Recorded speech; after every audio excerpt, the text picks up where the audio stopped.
This episode is brought to you by AIM, the Australian Institute of Music, Australia's first and only creative institute entirely dedicated to music. AIM has more than 50 years of experience in the industry, empowering over 6,000 artists and teaching them the tools and knowledge to hone their skills and find their place in the music world. As international school music teachers, we are always looking for globally minded, industry-connected, and relevant tertiary options for our senior students, and I'm excited to be able to share AIM as a future-focused and powerful music education provider based in Sydney and Melbourne. If you have students who are looking to study diploma, bachelor's, or master's degree courses in classical or contemporary music performance, composition, creative technology, musical theatre, or arts and entertainment management, then AIM is a brilliant option. You can find everything you need to know at aim.edu.au. That's aim.edu.au. Discover the power of music at AIM.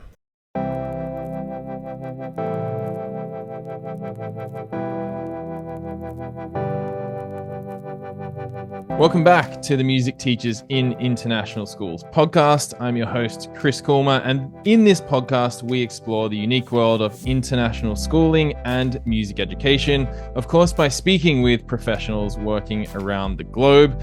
We explore stories, approaches, and ideas that I like to think challenge us to take music education to new places.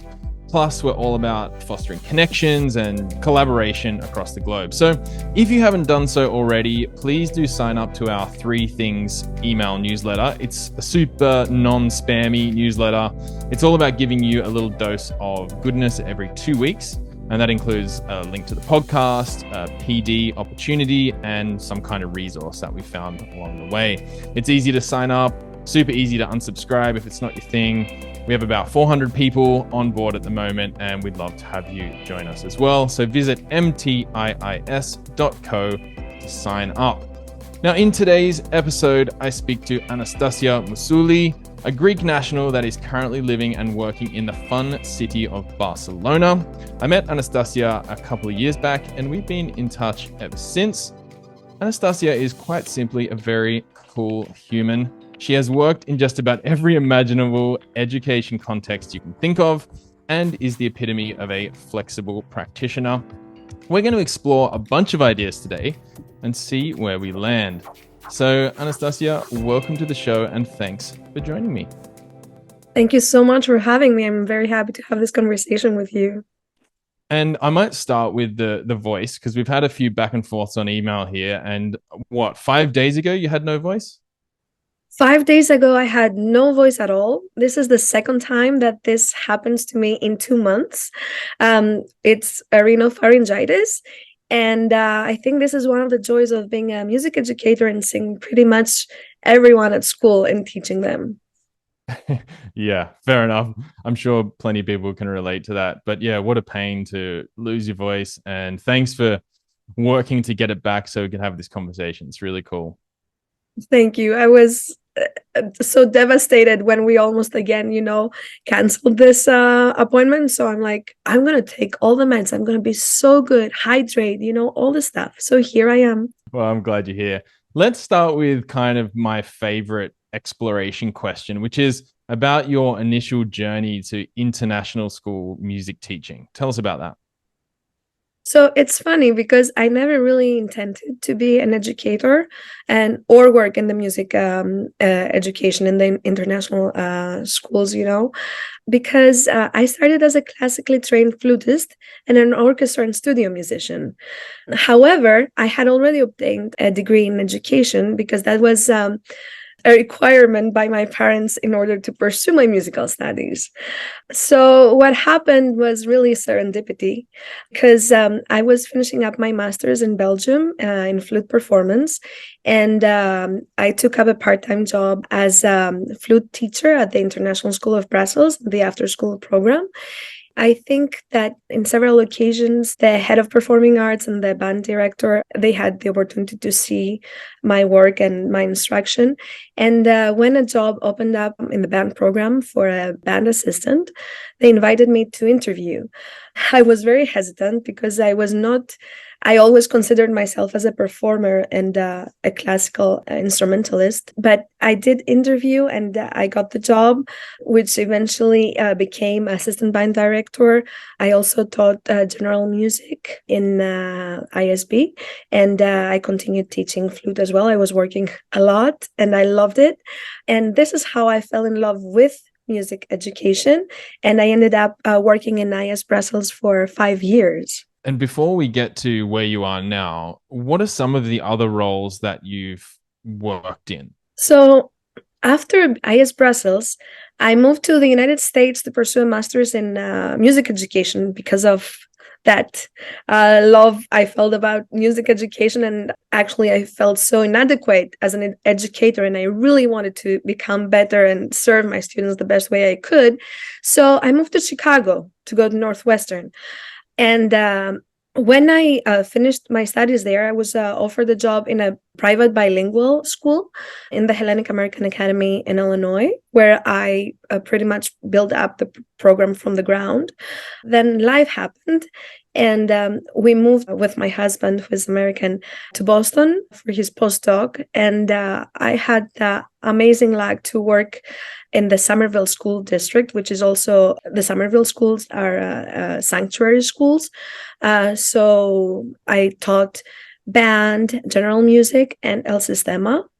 And then when we eventually had the chance to come back to Europe, and after my maternity leave, I started working in Barcelona here, where I teach general music for early childhood and elementary, and actually choir for elementary and middle school. Were you intending to move specifically to Barcelona? And then secondly, now that you're there, what's it been like living and working there?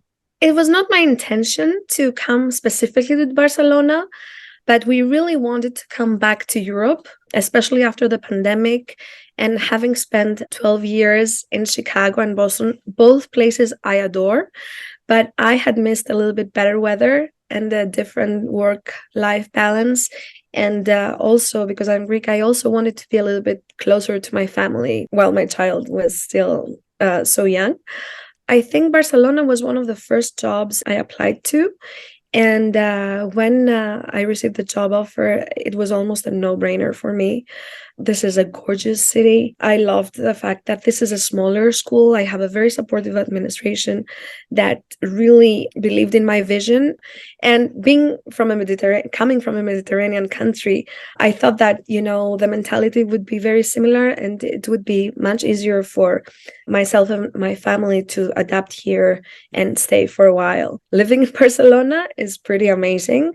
Obviously, the salaries are not as high as in other places in Northern Europe, but if the circumstances allow it to the music educator, I highly recommend it. The city is like, it's art, really. It's so inspiring. You walk, there is everywhere something to see. The infrastructure is beyond this world. I don't know if the people who actually live here can appreciate it, but I think for myself, having lived in a lot of different places and having seen a lot of different big cities, Barcelona is very, very unique on how solid the infrastructure is, and the culture, the food, the weather is amazing. I love living here. It's a really beautiful place. It has been a wonderful experience so far. I've got so many follow-up questions. I'm just like scribbling notes. First thing, tell me more about this infrastructure thing, because when I was in Barcelona, I don't necessarily remember that. I remember the artistic nature of it, the Gaudi, and there's so much more than that, but that's one that pops to mind. But tell me more about infrastructure. What do you mean? Why is it so good? It's really funny that you ask that, because it took me a while to appreciate a big city's infrastructure. And this only happened after I had a child, because I had to use a stroller. So infrastructure here means that every sidewalk in the city has multiple ramps. If you have a mobility issue, you don't have an issue. You don't even need to think twice about crossing the street. The streets are in a very good shape. The sidewalks as well. The public transportation system is amazing. So the other day I had to run some errands in places that I hadn't been before.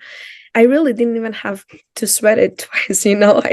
I looked at Google Maps. There were multiple buses, you know, the railway and train system are very, very well connected. So it's very easy to get around. I can only tell that we went from 2 cars that we had in Boston to 0 in 2 years. So it's just a very easy city to get around just with transportation or even by walking. It's not huge, so you can get to from point A to point B relatively easily. I know some people might be listening going, why are we talking about infrastructure? But I'm just thinking, from my experience living in Buenos Aires in Argentina and then Kuala Lumpur in Malaysia, and I hope you're listening thinking about your own city, wherever you are, but it is a thing. Like, it's quite an important part of your world when you're living somewhere other than your home country, if that's you and you're listening and you're in somewhere different to your home country. But yeah, I hope it resonated a little bit, just at least following up on that question. But cool. I love it. I love how you've explained that. It's part of your everyday life too, you know, because it really affects how you feel for the place where you live and you work. And for me, it makes a huge difference to be able, you know, to travel wherever without having to think about it too much. And the other thing that I forgot to mention is that for a city that takes almost 18 million tourists a year, it's a very clean city. One of the other things that I wanted to follow up on was languages, because I remember when I met you, we were speaking with other people and you seemed to just be able to like switch between about 10 languages. That's probably an exaggeration, but maybe not. How many languages can you speak? I consider myself fluent in Greek, English, and French. I can speak conversational Spanish, German, and I can tell that I understand a little bit of Catalan now because I speak French. Really cool. Okay, let's go into your current role. So just tell us again, what's your current role and maybe what's your favorite thing about your role at the moment? In my current role at BFIS, I teach early childhood and an elementary general music.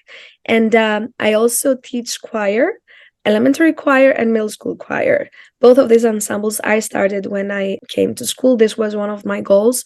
One of the reasons they hired me at BFIS was because I had the experience to build up a program and I had the diverse background, you know, to take it to different directions. And I thought that the easiest thing and fastest thing to do with all the talent that we have here and the wonderful students is start choirs, vocal ensembles, you know, with the instrument that they already have available.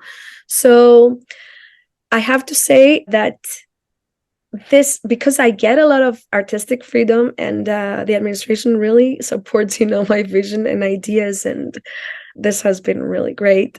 I really love teaching choir. I couldn't have said that a few years ago, but I love teaching choir. I have a wonderful group of about 40 students that come to school at 8 o'clock in the morning in Barcelona, in Spain, twice a week, which was quite, it's a thing, you know, because 8 o'clock in the morning here, sometimes it's still dark. And, you know, in the Mediterranean, we start everything a little bit later. So, and they run, who's going to beat the other person at the door. They're so enthusiastic and they love what we're doing here. They really, really, really inspire me and make me want to become a better teacher, a better director. It's a really, really wonderful relationship that we have developed, the students and I, and it's something that I'm going to miss, you know, when I will eventually move to a different role. When you introduced, or I introduced you, and then you followed up with further introduction, you clearly stated you're a flautist and started teaching band and instrumental. How did you make the transition into choir work? Yes, flute is my main instrument, but when I started studying music, I started as a singer. So I entered the conservatory and they placed me in the children's choir and eventually in a very avant-garde youth ensemble and adult ensemble in Greece called Afros, which means like foam. We had some amazing concerts all around Greece and in Europe.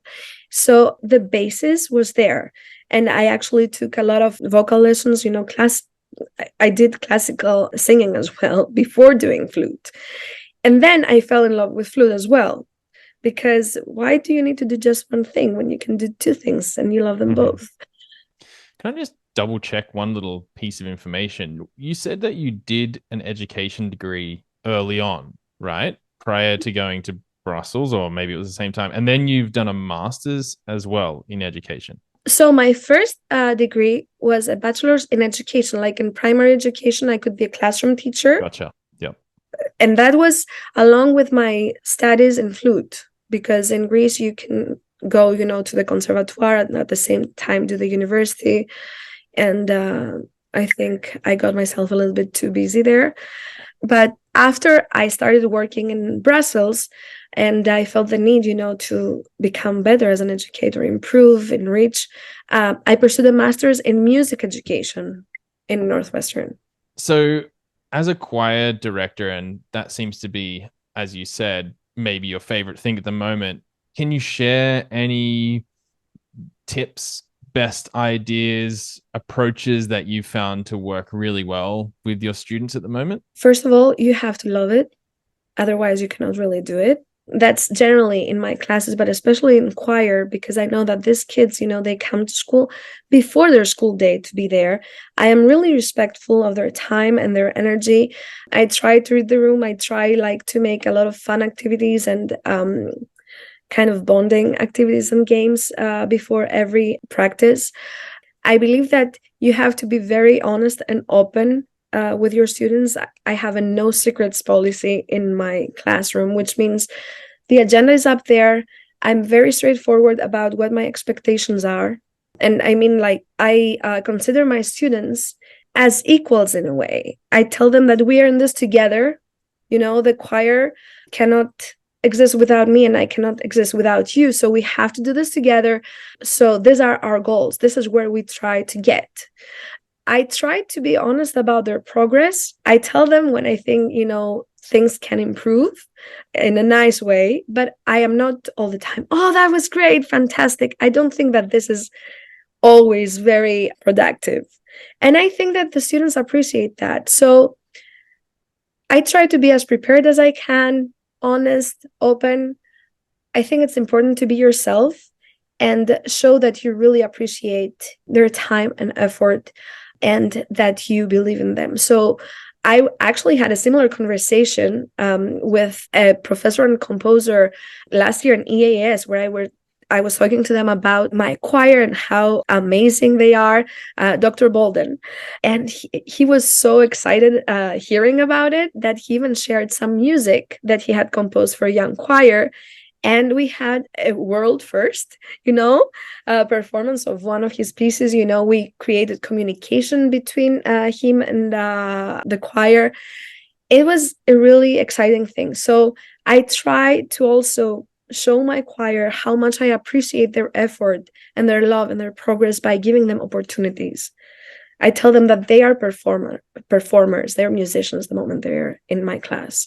What about at early years? Do you have a particular approach that you use with your EY kids? Early years is one of the most fascinating, exhausting, rewarding things that an educator will ever do. I think that you have to have a lot of energy and a large background knowledge of what you can do with a specific group. So for me, early years is, of course, after you establish routines, because that's the most important thing, first and foremost. I take different elements from different strategies that I think that really apply to the specific age group. Everything, of course, is game-based. I take a lot of elements from kinder music garden. I use elements, of course, from Kodai, but early, basic stuff, that you can really teach at these groups. I have to say that some of my younger students are 3 years old. So when we're talking about early childhood in my school, that means 3 to 5. So I am really collecting elements from a lot of different approaches. The classroom is such a dynamic thing and so organic, and you really, really, really have to adapt all the time. So sometimes, even though I have some mastery objectives of what I want to achieve in with the specific group, I have to adapt. I have to revisit the curriculum, and you see what works and you go from there. But the basics for me are the curricula that have been created, for the specific age groups. And two of my favorite ones are kinder music and music garden. Nice. And we'll have to add those to the show notes in case people haven't heard of those. And really cool. That's some great information. What about this idea of your school? I let it go earlier because I wanted to come back to it, but International School Brussels, big school, BFIS. And for those who maybe didn't hear the acronym be broken apart before, Benjamin Franklin International School, right? Exactly. Very small. What's it like working in a small school? And maybe we can start with, what do you see as the benefits of working in a smaller school? I can talk specifically for BFIS because this is the smallest private school that I have worked in. And what I love about it is that I got a lot of artistic freedom, a lot of support, to fulfill my vision for the program, which is something very unique. Sometimes, in bigger schools, there's all the structures are already there, which is absolutely fantastic. But the program is already set for you, and you have to follow specific guidelines and follow, what has been established before you. What I love about being in a specific school and in smaller schools is that you can really build up your own ideas, your own program, and develop from there. That doesn't mean that I don't love, working with bigger teams and programs that are already established. Each one has its beauty. But in this smaller settings, this is what I really like. Another thing I really appreciate is that you get to know your colleagues and your students much faster because it's a smaller community. So I think this is very important, especially in the first couple of years that you are in a school, because as you know, it takes a while to start feeling connected to a new place and to a new school. So I think the volume of students and teachers really plays a big role to that. So it has been very easy to get to know practically everyone in the school. I think I know all the students in elementary and a lot of students in middle school, and maybe 90% of my colleagues already. We just give it a number here. How many students are in the school? I think we are close to 600, if I'm not mistaken. Okay, cool. And just a thought is, there is a group that some of you may have heard of, which is called the Intentionally Small Schools by ECIS. And it's really interesting. And on LinkedIn, there's lots of, not lots, but there's some interaction around this idea of what it means to be an intentionally small school. I'm not sure if there's a number sort of limit, like if it's 100, really tiny school, or up to 600. But that could be something for those that maybe are working in a similar context that you might want to check out, the Intentionally Small Schools group by ECIS. And I'll leave that in the show notes as well. Okay, so you've worked, as you described, kind of all over the place. Europe, US, back to Europe. And as I mentioned in the intro, background is Greek. If someone was wanting to get into international school music teaching, what would be your number one piece of advice for them? First and foremost, don't do it if you don't absolutely love education and music, because this is a profession that requires so much from you. It gives you so much, but you will invest so much of yourself into this job. Then you have to be very flexible. I know you asked for one advice, but I'm trying. You have to be willing to learn and relearn everything you think you have acquired as a music educator until now, because every school is different, the dynamics are different, and you may have to adapt into a situation that you hadn't have to deal with before. You have to create maybe a new ensemble. You have to do what works for your program, and it may be not what you had initially envisioned. So this flexibility and adaptability are extremely important. We are in a very quickly evolving world. Our students are not the same as they were 10 years ago. You have to keep up, meet them where they're at, and move along and create for them, be willing to create for them a safe space where they can find their own voice and blossom, really. And this is where the adaptability and flexibility comes, and the learning and unlearning. You have to find what your students need and do it. So it's great to have all this knowledge, from your studies, from your previous experience, but you have to be open to change, be very open-minded, and diversify yourself as much as you can. I love that answer. And I know I asked one piece of advice and there was so much in there, and that's perfect. If you want to, would you be able to identify and maybe explore something in your practice that you've had to unlearn as a music educator in the last bunch of years? There are so many. So many things I had to unlearn and relearn. First of all, as I started as a classically trained musician, coming from Greek and Russian, amazing, super rigid teachers, I had to unlearn being so rigid, because not everyone wants to become a classically trained musician. It was very hard for me to realize when I started working in an international school, in a school setting generally, that your students are not going to sit down and necessarily practice 2 hours a day to improve on their instruments. So you have to be more resourceful and creative about the work you give them to do. You need to make them more effective and more productive in the limited time that they have, because this is not their main goal, to learn an instrument. It may be in your classroom, but this is only one part of what they are.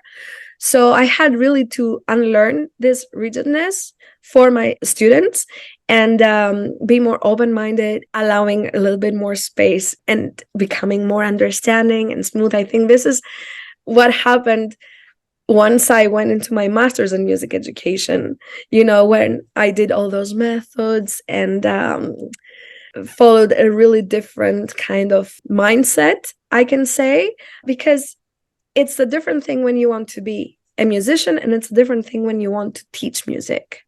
Then I had to revisit my philosophy. Why do you teach music? For me, initially, it was, the aesthetics, the beauty, everything it gives you as a person. Of course, all these things are wonderful, but I thought within the setting of education, the most important thing when you teach music is to create good listeners and even better communicators. So how can you facilitate that? Music is all about receiving and responding. So, and of course, all this other things that happen while you're receiving, assessing, and then you respond. So I had to really kind of rewire my brain about how I can convey all these things on a philosophical aspect. Now, practical little things that I had to do. I didn't know that there was a movable dough. I was on the coming from Europe, and especially Greece, and also in Belgium, we were not using, when I was doing my studies, fixed dough, the movable dough. We were using the fixed dough. So I had to really relearn a lot of little things and bigger things, that helped me become a better educator. This is a great question. I hadn't thought about that, but the more I think about that, there are little things I'm like, I had to change this and this and this and this. And of course, depending on the role that I had in the different schools, I tried to take as much as professional development, specific things that I needed, to improve on. And I did certifications and things that I thought that would help me become a better rounded educator. It's all about the student, really, and what they need. So maybe a quick question. What are some of the certifications that you ended up doing? I have done UDL, Kodai, ORF. I did some of them are certifications and some are extended workshops and PDs that I have followed. I just took like a sheltered English immersion class, to help my multilingual and bilingual students. And we also did another certification here at school for BML students to help them to better address their own needs. So lots of things that have to do with the musical aspect of my job, but also other that have to do with the merely educational part of the job. I think that's what I love about this podcast and this community the most is we explore music education and international schooling. And they're two very interesting topics on their own. And when they collide, there's all this really cool stuff that the two bring up. And you've just touched on lots of things just in the list of certifications that may be quite unique to this space. So that's really cool. And again, we might drop some links to some of those things you've mentioned in the show notes. I think we might finish with one question because we've been going at it, jumping all over the place from the infrastructure of Barcelona to all sorts of things. I'm going to go with my all-time favorite question and see what you respond to with this. I haven't actually asked that many people lately this question, so it might be a slightly refreshing for us to go there again. The question is, of course, what makes a good international school music teacher? First of all, the pure love for the profession and education and music. You have to love teaching and giving. You need everything that you ask from your students. You have to also be yourself, I think. You need to have a vision, adaptability, flexibility, teach by example, try to diversify as much as you can because you need to meet those students where they're at to help them grow. You really need to be a very good listener and connect with your students in order to create a space of trust. Otherwise, you cannot really do anything and you cannot help them evolve and grow. And I think something that I mentioned earlier, that no secrets philosophy, you have to be open about your goals, expectations, agenda. Even though you're guiding them within your classroom, show them that you respect them. And, we are all in this space of this beautiful convergence of ideas and backgrounds and knowledge. They all bring something to the room. I'm learning every day something new from my students. We have to use all these things and go forward. So these are some of the most important things that I think are important to being a good music educator in an international setting or in any kind of setting, really. As you were speaking during this conversation, I heard words come up over and over, words like guide and facilitator and unlearning and relearning and I'm learning. And I think it just goes back to my intro where I was just like, Anastasia is just a cool human. That was my initial thought when I met you. I was like, she's just cool. Like, said really cool stuff all the time. And you've just reinforced that to me during this conversation. I've really enjoyed it. So much in there for us to ponder and think about. Again, lots will be in the show notes. I think we're coming up to time. Is there anything you want to say? Any final comments, questions, ideas, anything at all to finish up? I just want to say that this is a wonderful job. It takes so much for yourself from yourself, but it's also so rewarding. Be very, very, very open when you go into that. Get all the knowledge you can get, in order to become a better educator.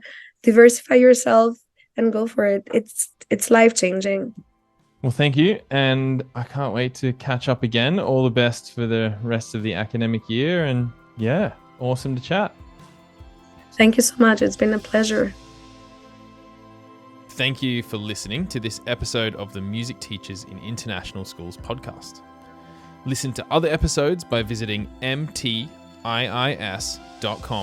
or learn more about our community on Facebook by simply searching for Music Teachers in International Schools. If you know someone who you think I should get on the podcast, I'd love to hear from you. You can find me at chriskoelma.com, ChrisKoelma.com. See you next time.